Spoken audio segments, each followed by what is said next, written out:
आप देख रहे हैं कलमकार इंटरनेशनल के ऑफिशियल चैनल पर अदबी और सकाफती programme. His love and grace. So the final conclusion, I'm trying to wind up as soon as I can. Thank The you so final much. conclusion of this topic today is, as the life of Mary, the mother of Jesus, is an extraordinary example of faith, submission, and love. From her humble and complete acceptance of the Lord's will to her unwavering support for her son and his ministry, Mary's life of devotion serves as an inspiration for all believers today. All believers. Firstly, Mary was ready for this extraordinary role. It's easy to see her as being unprepared for her role as mother of the Messiah. She was a young girl in a village whose aspirations went no further than her imminent marriage, but she was prepared for the unexpected. Secondly, Mary was responsive in accepting her role. Although her meeting with Gabriel must have lasted only a few minutes, it would have been long enough for her to realize the risk and pain in what she was going to undergo. It was going to pose a threat to her engagement to Joseph. And as an unmarried mother, in Mary's courageous and immediate response, we see an example to challenge us. Thirdly, Mary was reflective in her role. Luke tells us twice that Mary treasured up all these things and that she pondered them in her heart. It is mentioned in Luke chapter 2, in verse 19 and in verse 51. In other words, Mary did not simply go ahead and mindlessly do what she had to do. She thought, meditated, and prayed about what she was undertaking. In the Christmas story, we see Mary as something of a model for the hero in the spotlight. Thank you. Yeah. Many of us will find ourselves playing roles in the shadows. Some of us may find ourselves in the spotlight. It may be a position we have chosen, or it may be that, like Mary, it is something that we have had thrust upon us. Thank you very Thank much. you so much, Dr. Farah. Thank you so much. Just how can we apply in our life? So I think it should be 5 minutes, please. We'll go to the next. Only 2 to 3 sentences I want to wind up in. I'm going to finish it. My last sentences, 2-3 sentences were left. Okay. Okay, but if you, these are the important lessons we need to learn from the life of Mary, the mother of Jesus. And I hope that we don't just know of them, but also apply them in our daily lives. Let us encouraged by Mary's story and reminded that God will lead, guide, and direct us. Amen. Thank you Thank so you much. very much. Thank you. Thank you, Doctor. Everson, once again, just very humbly, I request you, very, very humbly, बस्ता आपसे request करता हूँ कि 4 to 5 minutes में, I don't want to waste my time. Your Okay. time, Everson. हाँ जी, our next guest is Dr. Milton Mumtaz. बहुत से लोग इनको जानते हैं डॉक्टर मिल्टन को, लेकिन इनकी मैं एक जो गवाही है वो हम सबको बड़ा सरप्राइज करती है। ये जो टाई है, हमारी टाई, इसके पीछे जो स्टोरी है वो ये है, this is sine of cross. तो डॉक्टर साहब ने अपनी इस टाई को हमेशा अपने साथ रखा है, पहने रखा है। ये इनकी बहुत बड़ी गवाही है और हम सलूट करते हैं डॉक्टर साहब के, वो काम पे भी हो, वो बाहर भी हो। He has cross hanging in his neck. So, Dr. Saab, you have 5 minutes to speak. Thank you. Thank you very much. मैं भाईजान एवरेस्ट जॉन का और रेवरेंड डॉक्टर बशीर साहब का तहे दिल से मशकूर हूँ, उन्होंने ये मौका दिया। और मैं आप सब भाइयों को, बहनों को मेरी तरफ से, मेरे घराने की तरफ से क्रिसमस मुबारक। बड़ा सेंसिटिव टॉपिक ये चुना गया और मैं यहाँ पर एक अर्ज करूंगा, एक शेर। कुछ राज पिन्हा हैं इस खामोशी के पीछे, कुछ राज, बल्कि मैं कहूंगा कई राज पिन्हा हैं इस खामोशी के पीछे। आओ देखते हैं सारे क्या राज पिन्हा है। Thank you very much. Yeah. वाह, मुकद्दस मरियम की जात, जब हम उस पर गौर करते हैं हमें पता चलता है कि she was very humble lady. और दूसरे नंबर पर कम गो। और डॉक्टर साहबा ने, जिन्होंने कनाडा से बात की, डॉक्टर फरा साहबा ने, मेरा पहला पॉइंट उन्होंने चुरा लिया। मैं मुकद्दस मरियम के पेरेंट्स की तरफ सबसे पहले गया। इतना स्ट्रॉन्ग इंस्टीट्यूट जिसमें मुकद्दस मरियम की ट्रेनिंग हुई और उनको कलाम सिखाया गया। और सबसे बड़ी बात जो खुदा की हजूरी में उनको सिखाई गई कि किस तौर से ज्ञान ध्यान करना है, a टाइप ऑफ मेडिटेशन। और जब एंजल गैब्रियल उनके पास आते हैं, कुछ पेंटिंग्स हैं वहां पर दिखाया गया है कि Mother Mary was at the well जब एंजल गैब्रियल आया। लेकिन लूका की अंजील, इसके बारे में एक रवायत है कि मुकद्दस मरियम ने लूका तबीब को बहुत सी बातें बताई अपने बारे में। और ये भेद जो बताए गए हैं, और लूका की अंजील में लिखा है एंजल गैब्रियल ने अंदर आकर सलाम किया। Might be she was praying at that time. वो मेडिटेशन कर रही थी खुदा की बातों पर, वो खामोशी की हालत में थी। और ये जो साइलेंस है, ये मैं कहता हूं कि बड़ा बड़ी बहुत बड़ी कोटेशन है, साइलेंस इज गोल्ड। और ये बातें फिर अपने दिल में रखना। पहले गैब्रियल, एंजल गैब्रियल के साथ बातें हुई हैं, और जब एंजल गैब्रियल के साथ बातें हुई हैं तो लिखा है मेरे लिए तेरे कौल के मुआफिक हो, सवाल जवाब हुए हैं। और जब वो सलाम करता है वो घबरा गई और सोचने लगी ये कैसा सलाम है। सोचना, खामोश रहना, ये बहुत बड़ी क्वालिटी है बिलीवर की। आज हम not only we will talk about the silence Mother Mary adopted, but we will learn something from it. खास बात। और अमसाल की किताब, मेरे फादर इन लॉ अक्सर ये कोट करते हैं वर्ड्स, अमसाल दूसरा बाब उसकी 25वीं आयत, खुदा का जलाल राजदारी में है। पढ़, 25वां बाब उसकी दूसरी वर्स, अमसाल, खुदा का जलाल राजदारी में है, लेकिन बादशाहों का जलाल मामलात की तफ्तीश में है। So it's very amazing thing that Mother Mary kept so many things in her heart. और फिर जब चरवाहों का विजिट होता है तो वहां पर लोग विजिट करके जब जीसस को वर्शिप करके जाते हैं तो उसके बारे में जो बातें उन्होंने सीखी, सुनी, देखी, उन्होंने मशहूर कर दी। और जितनों ने बैतलहम के मिडनाइट में, ये पहला क्रिसमस था, वो लोग सुन रहे थे और लोग तो अजब कर रहे थे। लेकिन मदर मैरी के बारे में लिखा है उसने इन सब बातों को उसने दिल में रखा और वो गौर करती रही।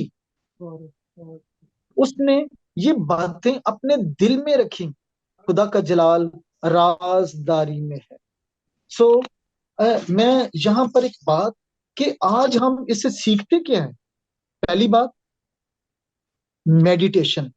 बहुत से रिलीजन्स में this thing is very very common to कि वो कुछ देर के लिए साइलेंस में वक्त गुजारते हैं। और हमारी कुछ कलीसियाओं में भी ये वाली बात है, साइलेंस में वक्त गुजारना। और जो लोग क्वाइट टाइम अपना खुदा के साथ अर्ली इन द मॉर्निंग गुजारते हैं, दैट्स अ गुड थिंग। हम खुदा से बातें करें और खुदा की बातें सुने भी। मदर मैरी की जो प्रेयर है 46 to 55 वर्सेस तक, चैप्टर 1 में या चैप्टर 2 में, उसमें खास बात यह है, पहली बात, मेरी जान खुदा की बड़ाई करती। इसका मतलब है शी वाज सो हम्बल। उसमें कोई ऐसी चीज नहीं थी दिखावे वाली। मेरी जान खुदा की बड़ाई करती। उसके बाद उसके पास एक नेशनल कंसर्न भी था, तूने इसराइल के लिए ये किया, तूने मेरे लिए बड़े बड़े काम किए। उसके पेरेंट्स ने उसके अंदर एक नेशनलिज्म भी उसके अंदर रखा हुआ था। और ये चीज मैं कहता हूं आज for every Christian is very important, whether they are living in East or West. What I am doing for my nation. और मैं खुदा से दुआ करता रहूं, आए मेरे खुदा तू मेरी कौम की हिफाजत कर, निगहबानी कर। इट्स ए नेशनल काज उसके अंदर था, नेशनलिज्म। और फिर वो कहती मेरे खुदा ने मेरे लिए बड़े बड़े काम किए। नासरत के लोग दे वर वेरी पुअर पीपल, और उसने अपनी प्रेयर में भी तूने जो बहुत गिरे हुए लोग थे उनको उठा खड़ा किया, और तूने अमीरों को रद्द कर दी। She was humble lady, although she was poor.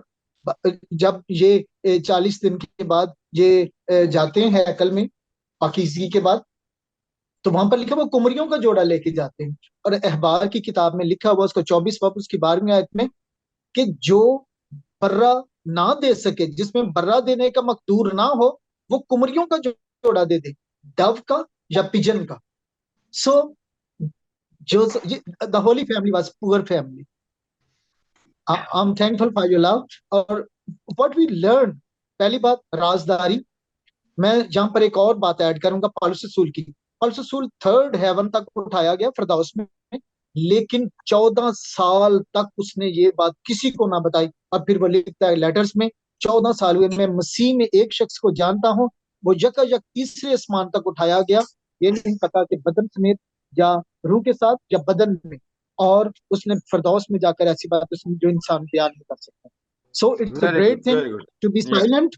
और राज जो जो स्पिरिचुअल थिंग्स है उनको राज में रखना। उसने अपना नाम भी नहीं बताया पौलुस ने। So we learn many things from, और being parents we must teach हमें अपने बच्चों को, we must teach religious things. It's thank very you so important. Much. Thank जी यू वेरी डॉक्टर साहब, मच। बहुत थैंक शुक्रिया, God bless you. God bless you. बहुत थैंक यू। शुक्रिया। उसके बाद हम चलते हैं। You want to say something doctor साहब? नहीं नहीं, चलो, ओके ओके ओके, मैं I don't want to waste my time, your time is precious then mine. Yes please go ahead. हमारे नेक्स्ट स्पीकर हैं मिस्टर कैसर सरोया। खूबसूरत स्पीकर हैं, अच्छे ये सियासतदान हैं, उन्होंने अच्छा टाइम गुजारा पंजाब की सियासत में, और फिर आजकल भी बहुत सी चीजों को वो शेयर करते हैं। और he is a wonderful speaker. मुझे ये तो इनकी जो गुफ्तगू है ना, बहुत अच्छी मैं है। तो आशिक हूँ उसका। हाँ जी, जी कैसर भाई। जाहिर है कि पॉलिटिशियन है तो हमें कोशिश करनी चाहिए पहले। अभी किसी ने 5 मिनट में खत्म नहीं की, तो मेरी मेरी कैसर साहब से रिक्वेस्ट होगी कि 5 मिनट में ये खत्म करेंगे, एक मिसाल सेट करेंगे। जी कैसर साहब। Thank you so much Everest भाई, आपका बड़ा शुक्रिया। डॉक्टर साहब आपका बहुत शुक्रिया। जो काम आप कर रहे हैं, मैं समझता हूं कि ये वो बिब्लिकल, वो खुदावंद का काम है जो बहुत रुका हुआ था, और आप दोनों के वसीले से ये दोबारा से शुरू हुआ है। मैं आप दोनों का बड़ा शुक्रगुजार हूँ इस खूबसूरत मौजू को खोलने के लिए, इस खूबसूरत मौजू पर व्हाट्सएप ग्रुप के लिए, और आज इस महफिल के लिए। जी मैं अपनी बात इस तरह से शुरू करूंगा कि अगर आप अंधेरे को समझ जाएं तो आपको रोशनी के मफहूम को समझने में आसानी रहती है। अगर आप खुशी को जानना चाहते हैं तो आप दुखों में घिरे हुए लोगों को देखेंगे। मरियम की खामोशी, माँ मरियम की खामोशी, अगर आप इसकी गहराई का अंदाज़ा करना चाहते हैं तो आपको उसकी स्पीच या उसका बोलना पहले देखना पड़ेगा कि क्या वो सिर्फ खामोशी रहती थी या वो बोलती भी आवाज़ उसके पास थी, यानी वो अपने क्वेश्चन को रेज कर सकती थी। थोड़ा सा पीछे जाएं तो जब जब्राइल फरिश्ता माँ मरियम के पास आता है। मैं इसको माँ मरियम कहना बड़ा मुझे अच्छा लगता है, क्योंकि खुदावंद की माँ को अपनी माँ कहना, और जब खुदावंद के बेटे की वजह से हम उसके भाई बने और ये हमारी माँ बनी, तो मुझे बड़ा अच्छा लगता है। बर क्या, जब उसने कहा कि पैगाम दिया मरियम को, तो मरियम ने बरजस्ता उससे कहा कि ये कैसे होगा जब मैं मर्द को नहीं जानती। फिर उनकी तसल्ली की एक बात आती है। तसल्ली ये है कि नहीं, रूल कुदस की कुदरत तुझ पर साया डालेगी। तो फिर उन्होंने कहा कि मेरे लिए तेरे कॉल के मुवाफिक हो। उसके बाद मरियम का एक हमद का गीत है, वो बड़ा मशहूर गीत है बाइबल मुकद्दस में, जिसमें उसने गरीबों की बात की, जिसने उसने तबाह हालों की बात की, जिसमें उसने दौलतमंदों की बात की। और ये सारा जो मरियम का हमद का गीत है, ये उसकी उस सारी क्वालिफिकेशन को बताता है जो बहुत सारे और दोस्तों ने भी जिस क्वालिफिकेशन का जिक्र किया है। मैं समझा इस बात को इन हवालों से कि जब मरियम की अपनी बात हुई तो वो बोली है, लेकिन जब बेटा उसकी गोद में है जो उसका भी खुदावंद है और उसको पता है कि ये मेरा खुदावंद है, तो फिर वो खामोश। अब खामोश के जो मेरे दिल में माने आए हैं, वो चुप रहने के नहीं है, वो मेडिटेट करने के हैं, वो मराकबा करने के हैं। और जो मराकबे की डेफिनेशन है वो ये है कि जब आप अपनी पूरी जहनी ताकत से किसी एक बात को सोचते और उसके मुस्तकबिल में आने वाले नताइज पर गौर करते और उसको पूरे तरीके से अपने अंदर समो कर जज्बाती तौर पर आप काम रहते हो, तो ये मराकबा कहलाता है। यानी मेडिटेट किया उसने, वो खामोश नहीं हुई।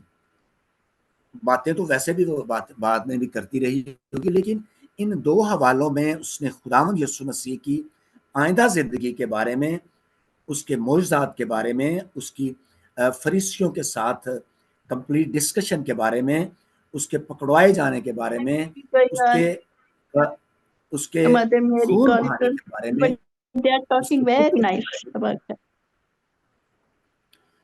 उसने इन सारी बातों को मेडिटेट किया, Huh? क्योंकि वो Gone? उसको वो लाइलम ना थी इन सारी बातों से, वो आगाह थी, उसको इदराक हासिल था, उसको रोशनी हासिल थी कि ये Excellent. जो This is बेटा helpful मेरी when you're गोद में है closing the window. ये क्या करने वाला है। इसलिए उसने इन बातों पे खामोशी इख्तियार नहीं की, उसने इसको मराकबे में गई। मैं इस तरह से लेता हूँ मौजूदा हालात में कि माँ मरियम हमारे लिए, हम सब के लिए एक ऐसा नमूना पेश कर रही है कि जो वो जानती है उसको वो बयान नहीं करती, बल्कि उसके बारे में मेडिटेट करती और उसके बारे में आइंदा हालात के बारे में सोचती, और वो जानती है कि ऐसा होगा, लेकिन कैसे होगा शायद ये नहीं जानती, तो इसलिए वो इसके बारे में मेडिटेट कर रही है। मैं समझता हूँ कि माँ मरियम का किरदार मेरे लिए और पूरी दुनिया के लिए एक खूबसूरत ऐसा किरदार है, जिसकी गोद में बेटा है, जिसको वो जानती है कि ये मेरा खुदावंद है, और उसके बारे में जब वो सोचती है तो गहराई में चली जाती है, मेडिटेट करती है और खुदावंद की हुजूरी में झुकी रहती है। Thank you so much. Thank you so much, thank you very much. Excellent, beautiful perfect. Beautiful.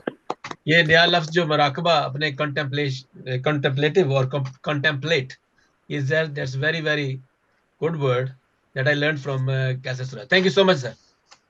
Thank you ji, thank you so much. हमारी नेक्स्ट स्पीकर हैं missus Shazia Shahzad. Is she available? नहीं है, वो नहीं है, वो नहीं है। उसके बाद फिर हम चलते हैं अपनी बेटी समीना शाह की तरफ। जी। या आ जाए समीना।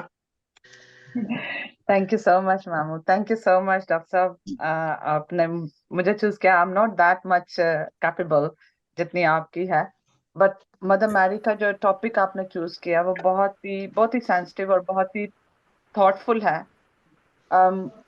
इसमें बहुत कुछ बोला जा सकता है, लेकिन मेरे जो अपनी थॉट्स हैं वो यह है कि मदर मैरी ने जैसे पहली जो आयत लूका की अंजील में से ली गई है, उसमें वो गौर करती है, खामोश रहती है और गौर करती है। अपनी हर बात पे वो गौर ही कर रही है, क्योंकि वो अपने दिल में रख रही है। और दिल में रख, कुछ बातें हम कभी दिल में रखते हैं, कुछ दिमाग में रह जाती हैं, लेकिन जो दिल में रह जाती हैं वो मीठी यादें भी होती हैं, और कुछ ऐसी यादें भी होती हैं जो आपको बाद में याद करके दुख भी होता है, लेकिन आपको पीछे सोचते हैं तो फिर आपको उसका नजर आता है कि वो ये बातें उस वक्त हमें दुख दे रही थी, लेकिन इसका जो रिजल्ट आया है वो बहुत अच्छे से आया है, और उसमें हमें कितनी ब्लेसिंग मिली है, खुदा ने हमें कितना बरकत दी है उसमें। और मदर मैरी ने अपने दिल में रखी, क्योंकि वो उस दिल में रखती थी, खामोश रहती थी।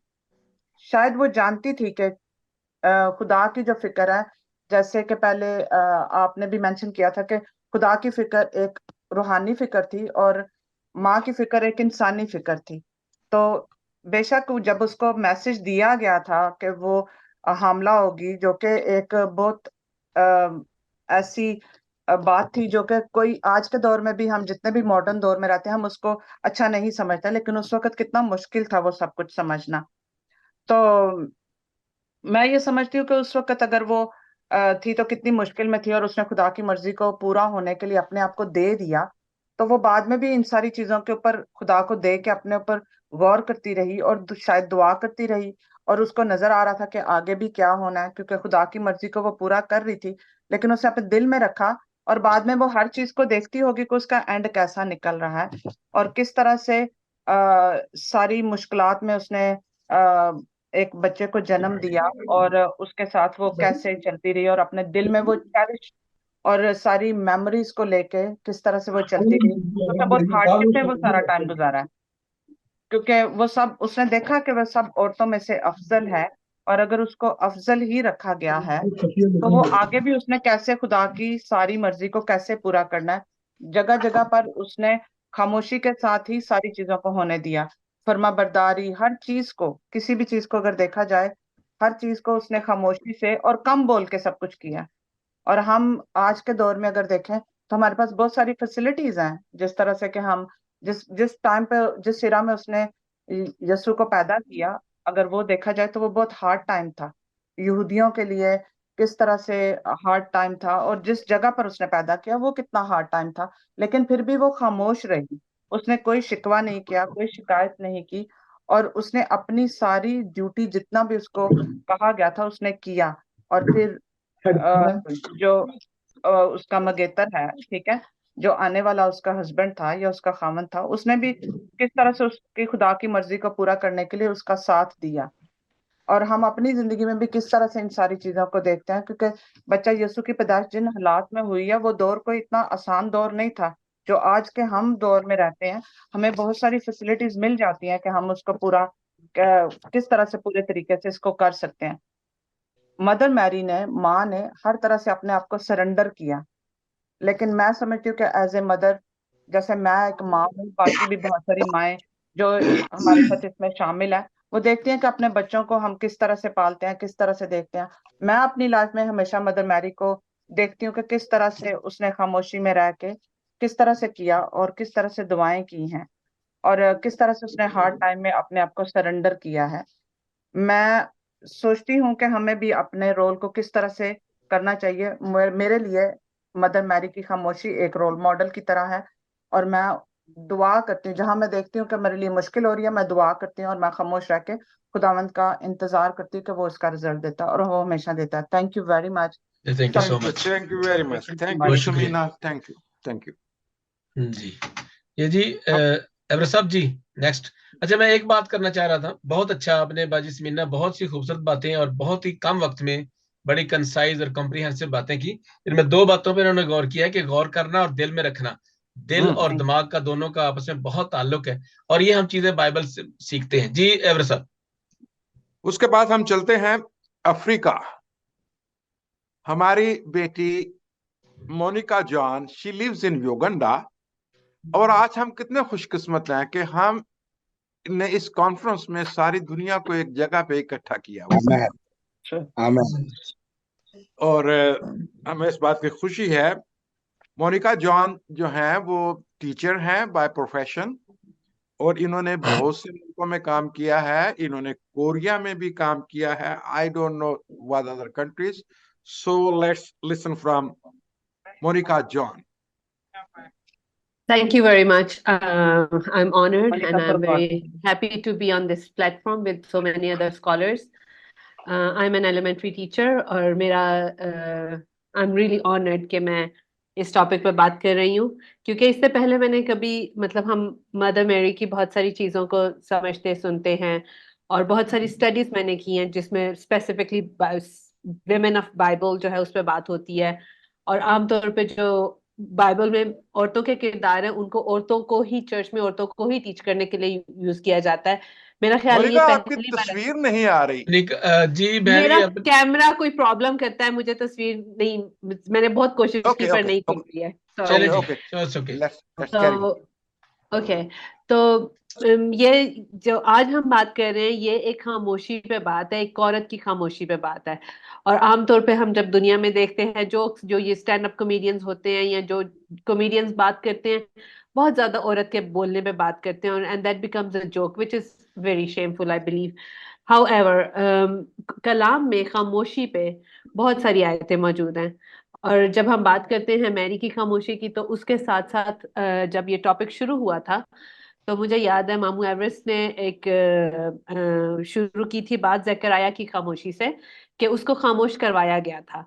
और उसको खामोश इसलिए करवाया गया था, जो मैंने उस पर जब रिफ्लेक्ट किया तो मेरे जहन में जो बात आई वो ये थी कि he was not ready to understand the whole thing, क्योंकि 400 साल के बाद एक पहली प्रोफेसी हो रही थी and he was chosen for that message, लेकिन उसको समझ नहीं आ रहा था, वो रेडी नहीं था। तो खुदा ने उसको खामोश रहने को उसकी खामोशी चुनी और वो उसको प्रिपेयर किया गया जॉन के ब्रॉट अप के लिए। Mary in at the other hand एक यंग टीनेज लड़की जो अभी शादी होने वाली है उसकी, और उसको इस तरह से चुन लिया गया।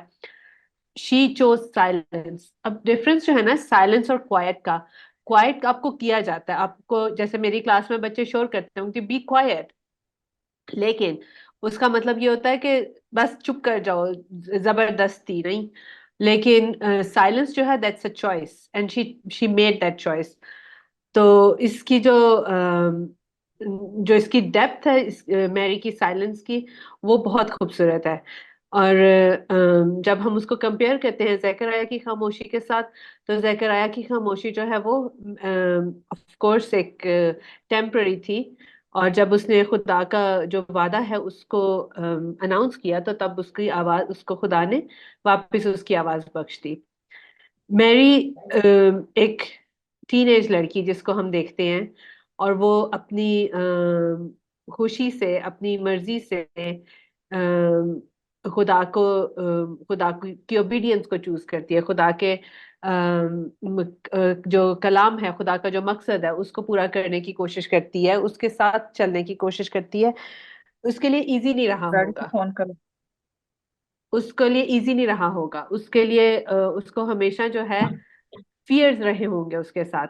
और हम जिस दुनिया में रहते हैं यहाँ पर तो खामोश रहना जो है वो कमजोरी समझा जाता है, लेकिन उसकी कमजोरी जो है वो उसकी स्ट्रेंथ बनी। मैं कुछ जो मैंने लिखा है मैं उसको इंग्लिश में ही रीड करूंगी क्योंकि मुझे उर्दू में टाइप करना नहीं आता। Mary, despite her young age and social limitations of her gender, showed great faith and kept silent. She processed the information in silence. Her character prepared her to nurture the Son of God. She must have had many questions than Zechariah. She must have had genuine fear, whole society accusing her and even stoning her for becoming an unwed mother. She had concerns about Joseph that he wouldn't believe her, and Bible tells us that he did doubt her. God took care of Joseph. Mary's silence is exemplary silence that shows God's work through a person and uses them for his purpose and plan. Mary was a woman with the gentle and quiet spirit that Peter talks about in 1 Peter chapter 3, verse 4. Mary's silence is a picture of what free will and obedience looks like. She chose silence over expressing doubts that God revealed everything in his time. She quietly accepted to become pregnant, quietly accepted to give birth in an uncomfortable place like stable, quietly went to Egypt, quietly followed Jesus when he carried the cross, and quietly went with John, adopting him as her son. And he faithfully adopted her as his mother. But when she was only quiet, not mute. She treasured everything from the time of visit of Angel Gabriel to the time she and the disciples buried Jesus. She shared with disciples and apostles about the life of Jesus, who would have told the disciples about visit of shepherds and magi's. He, I have loved spending time reflecting on silence of Mary, and have learned value of having a gentle and quiet spirit. And I also believe that her silence is the loudest silence in the Bible. क्योंकि उसके silence ने, उसकी खामोशी ने 4 अंजीलों को जन्म दिया। उसकी खामोशी ने जो सब कुछ उसने अपने दिल में रखा और खामोशी से ऑब्जर्व करती रही, उस सारे ने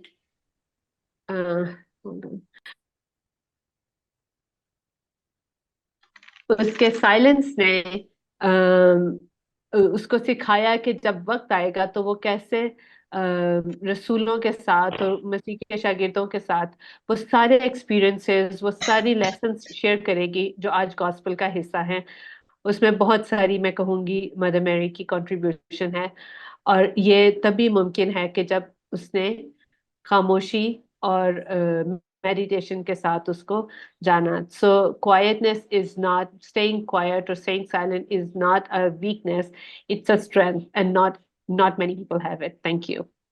Thank you very much, Monica. Thank you. We could not see you, लेकिन आपकी आवाज बड़ी अच्छी थी। एवर साहब, कितने स्पीकर हमारे पास अभी हैं? और मेरे पास हैं अभी आमर भाई हैं, जमशेद भाई हैं। चले ठीक है, चले शुरू करें।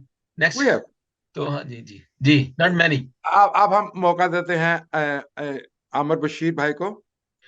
जी आमर साहब, बच्चों की तरह हमारा यंग नौजवान है और माइनॉरिटी वॉइस के फाउंडर और चेयरमैन भी हैं और बहुत सी खूबियों के मालिक हैं। आमर बशीर जी, थैंक यू वेरी मच। हम स्टार्ट करते हैं क्योंकि वक्त का, डॉक्टर साहब की जो बात है उनसे लग रहा है कि उनका जो टाइम है वो बहुत कीमती है।